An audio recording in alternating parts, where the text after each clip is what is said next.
They tortured her with a leaky toy. And it worked better than a bullet ever could.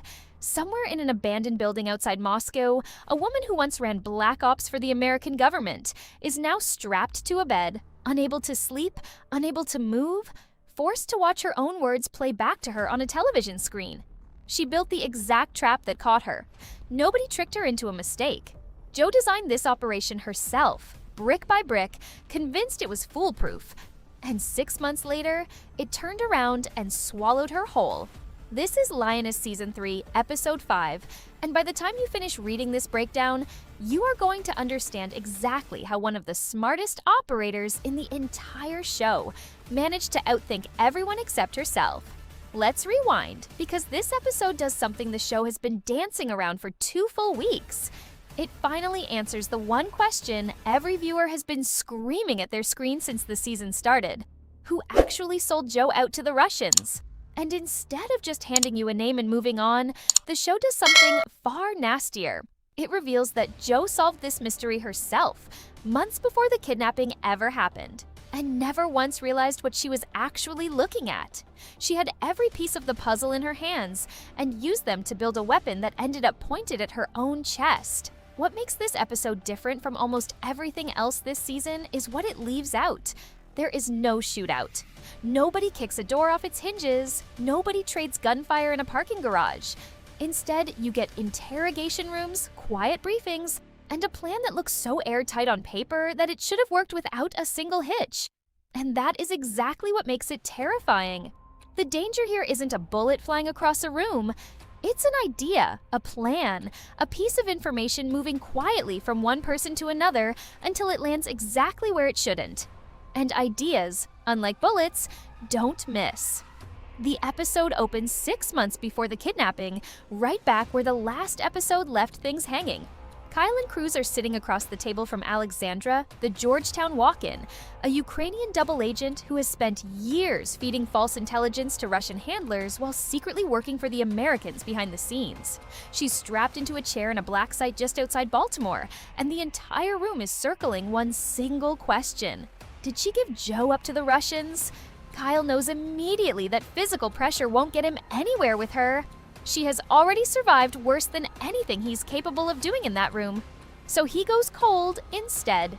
He sends a team to track down her mother and her sister back in Kiev, and he lays the implication on the table without ever saying the threat out loud.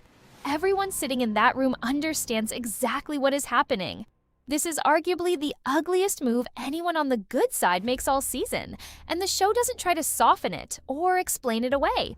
It wants you sitting there uncomfortable, watching people you have spent 2 seasons rooting for use a woman's own family as a bargaining chip. And then the episode flips the entire scene on its head. Alexandra doesn't crack. She doesn't cry. She explodes with fury. Her father died fighting Russian forces.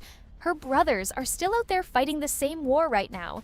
She personally handed over a valuable Russian asset specifically to weaken Moscow from the inside, at massive risk to her own life, and now she is sitting in a chair being accused of betraying the very operation she risked everything to protect. Her argument is simple, and it becomes the backbone the entire episode is built on. If the Russians had actually identified Jo as the source, they would have killed her on the spot back in Ukraine, the moment they had the chance. They didn't. Which means, according to Alexandra, Moscow still doesn't even know the Americans have their asset in custody. It is clean, it is logical, and it convinces absolutely everyone sitting in that room. Kyle believes her, Cruz believes her. Even Byron, a man who trusts nobody on this show ever, calls off the surveillance he had quietly placed on her family.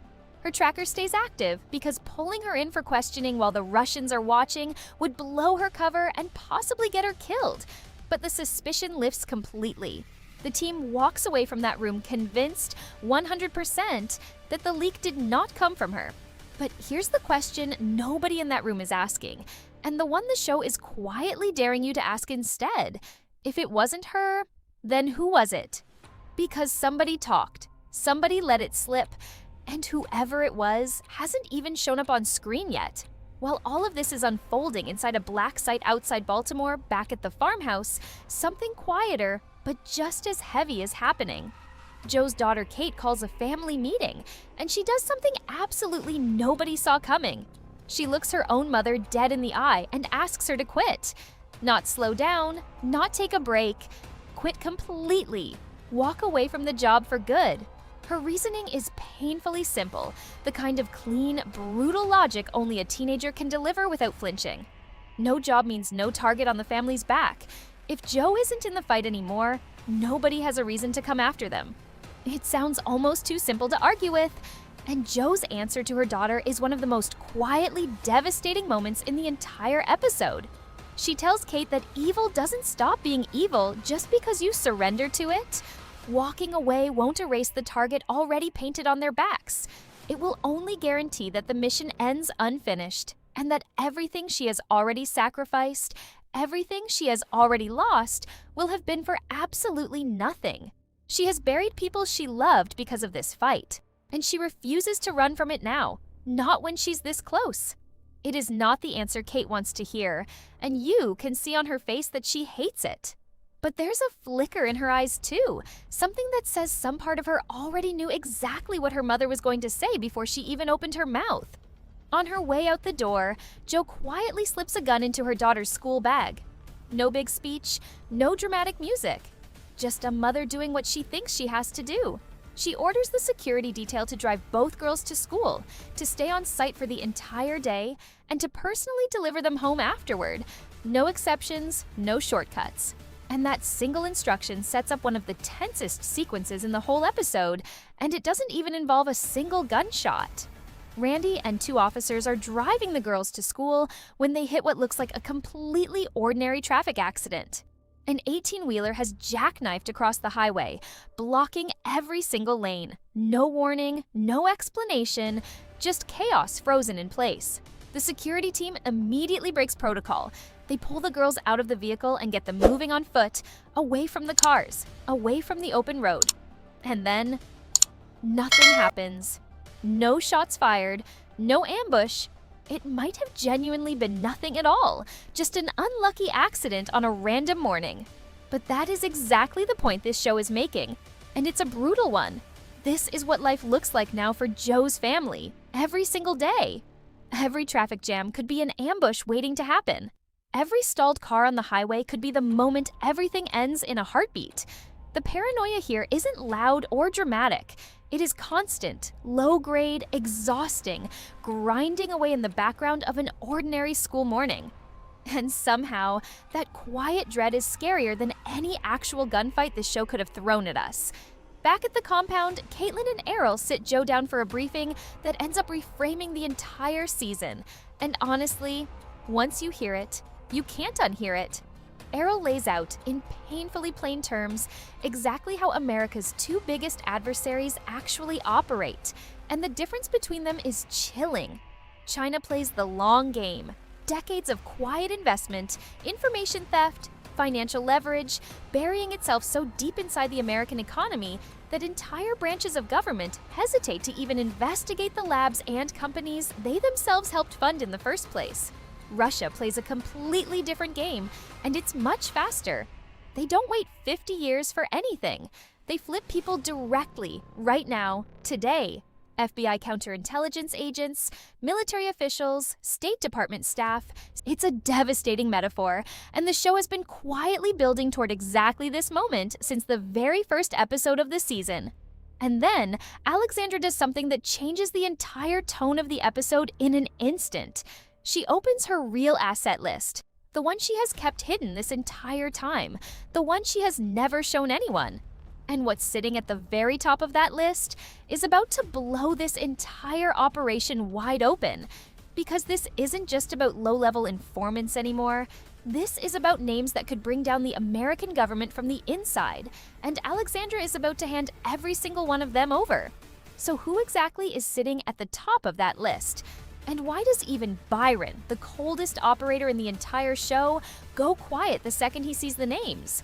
The low-level names on Alexandra's list get handed straight over to the FBI for processing, quiet, procedural, forgettable.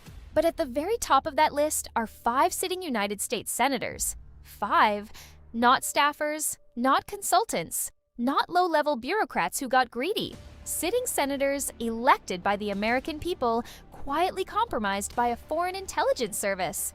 Two of them had their election campaigns funded through money that traces straight back to Russian sources. One took a massive private investment directly into their home district, money that came with strings nobody in that district ever saw. One has a spouse who runs an investment firm with direct ties to a known Russian fund, a relationship that was never supposed to see daylight. And one, the ugliest case of the entire list, got the classic treatment. A honeypot operation, a hidden camera, and years of quiet, patient blackmail holding them exactly in place.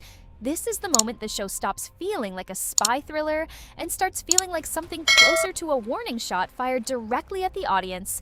And here's where things get complicated fast. Alexandra is still an active double agent operating inside SVR, which means she still has value, real value, as long as she stays in play.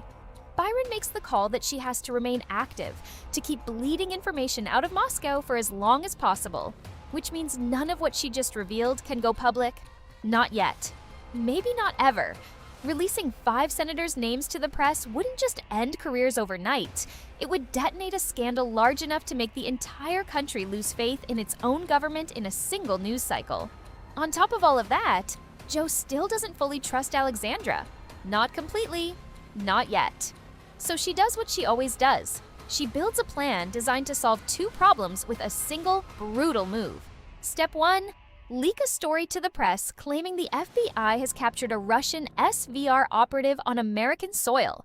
Not Yurimov, not Alexandra. A completely different woman, the honeypot agent connected directly to the senator blackmail photos. No name released to the public, no face shown on camera, just enough detail leaked to make every single compromised asset and every handler across the entire country panic at exactly the same moment and start scrambling to cover their tracks. Caitlin calls it playing whack-a-mole. Except this time, the CIA is watching every single hole at once, waiting patiently to see which one twitches first. Step 2 is where this plan crosses into something genuinely uncomfortable to watch. Joe releases Alexandra back into the field and simply waits to see what happens next. The theory is simple and cold. Once the fake arrest story hits the news cycle, every asset on that list and every handler Alexandra has ever worked with will instinctively reach out to her, desperate to figure out what she knows and whether she's compromised. Caitlin gives this plan its brutal nickname, Hunting Mice by Setting the Barn on Fire.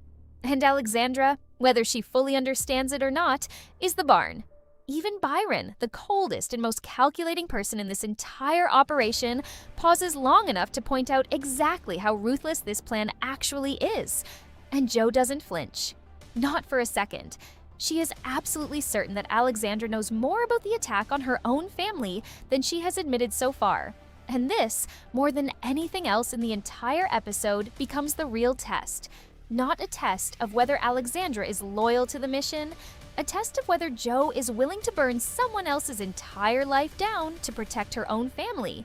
And then the episode cuts hard, straight back to the present timeline, and the floor completely drops out from under you. Joe is strapped down, head, arms, and legs, to a bed inside what looks like an abandoned mental hospital. Stripped of comfort, stripped of dignity, stripped of any control over her own body. Above her face hangs a small drinking bird toy, the kind of harmless novelty you might have seen sitting on someone's office desk, dipping forward again and again, dripping a single drop of water onto her forehead at a steady, unbearable interval. It is not torture in any dramatic, cinematic sense. There's no blood, no screaming. It's sleep deprivation, slow, patient, almost old-fashioned, and somehow far more disturbing than anything more violent could ever be. Men stand watching silently from the shadows of the room, saying absolutely nothing. And mounted on a television screen above her, playing on a loop, is a news broadcast from exactly 6 months earlier. The White House press secretary announcing to the world that FBI counterintelligence has apprehended a Russian SVR agent. Espionage charges coming both for that agent and for everyone she manipulated along the way. It's Joe's own leak, her own plan. Her own words, essentially, being played back to her on a loop while she lies there completely helpless, unable to look away, unable to sleep, unable to do anything except watch the exact moment her own genius turned against her. So how did the Russians connect this leak all the way back to Joe? And does that mean the trap she built to expose a traitor actually created one instead? That single image, and only that image, is how the episode ends. And somehow it manages to summarize the entire season in one shot. So let's actually break down what that title means, because it's doing a lot more work than it first appears to. The bear is America. Infected is the diagnosis, not a prediction, a diagnosis, meaning this has already happened, quietly, in the background, while nobody was watching closely enough. America wasn't invaded in any traditional sense, and it wasn't attacked with tanks or missiles. It was infected slowly, through money, through honeypot operations, through 5 sitting United States senators being quietly held on a leash by a foreign intelligence service that never needed a single soldier to win. The single scariest idea this episode puts on the table is that the enemy never had to fire one shot to come out ahead. And fittingly, this is the only episode in the entire series so far with 0 gunfire from beginning to end. Not one bullet. And the show doesn't need one to make you feel like something genuinely terrible just happened right in front of you. Now let's actually unpack the ending, because it recontextualizes everything you just watched. Why are the Russians forcing Joe to sit there and watch that specific broadcast on a loop, over and over with no way to look away? Because it isn't just information being fed to her. It's a confession they're making her sit with. We know it was you. The barn fire worked exactly the way Joe planned it to work. The Hornets came pouring out of hiding just like she predicted they would. But Hornets, once disturbed, don't just vanish back into the woodwork. They trace the smoke back to whoever lit the match in the first place. Somewhere in the gap between the fake leak hitting the news, the real arrest happening quietly behind the scenes, and Alexandra going back undercover into Russian operations, Moscow managed to connect the entire operation directly back to the case officer who ran it. Back to Joe, which means her own plan, the one she built specifically to protect her family and expose the traitors circling around her, is very likely the exact thing that led directly to her own kidnapping. Episode 1 of this season asked how the war ended up arriving literally on Joe's doorstep. Episode 2 showed the cleanup from that attack somehow making everything worse instead of better. Episode 5